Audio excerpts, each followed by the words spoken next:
बहुत समय पहले की बात है। एक विशाल जंगल था जिसका नाम सिंहवन था।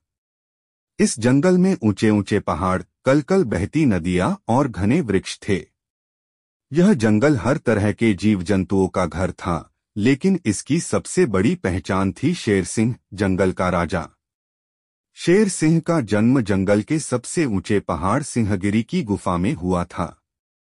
उसके पिता महान योद्धा राजा विक्रम जंगल के सबसे ताकतवर और बुद्धिमान शेर माने जाते थे। लेकिन जब शेर सिंह छोटा था, तब एक दिन दुश्मन शेर काले नाग ने राजा विक्रम पर हमला कर दिया और उन्हें छल से मार दिया। अब जंगल में अराजकता फैल गई। काले नाग ने जंगल पर कब्जा कर लिया और अपनी क्रूर सत्ता स्थापित कर दी। उसने सभी जानवरों को डर के साये में जीने पर मजबूर कर दिया। शेर सिंह अपनी मां रानी सुरेखा के साथ सिंहगिरी की गुफाओं में छिप गया। समय बीतता गया और शेर सिंह बड़ा हुआ। उसने अपनी मां से जंगल की परंपराओं और युद्ध कौशल सीखा। एक दिन नदी किनारे उसे बूढ़े हाथी गजराज मिले, जो उसके पिता के पुराने मित्र थे। उन्होंने शेर सिंह को अपनी शक्ति और बुद्धिमत्ता से जंगल को मुक्त कराने की प्रेरणा दी। शेर सिंह ने अपनी सेना तैयार की। हिरणों की फुर्ती, हाथियों की ताकत, बंदरों की चतुराई और चीलों की निगरानी से एक शानदार योजना बनाई गई।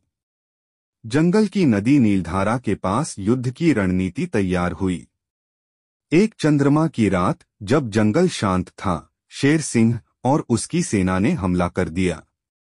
नीलधारा नदी के किनारे भीषण युद्ध हुआ। शेर सिंह ने काले नाग को ललकारा और उनके बीच भयंकर द्वंद्व हुआ। अंत में अपनी वीरता और चतुराई से शेर सिंह ने काले नाग को परास्त कर दिया और जंगल को उसकी क्रूरता से मुक्त किया। जंगल में फिर से शांति आ गई। शेर सिंह सिंहासन पर बैठा और न्याय के साथ राज करने लगा। उसने जंगल के सभी जीवों के लिए समानता और सुरक्षा का कानून बनाया। सीख: यह कहानी हमें सिखाती है कि न्याय और अच्छाई की हमेशा जीत होती है।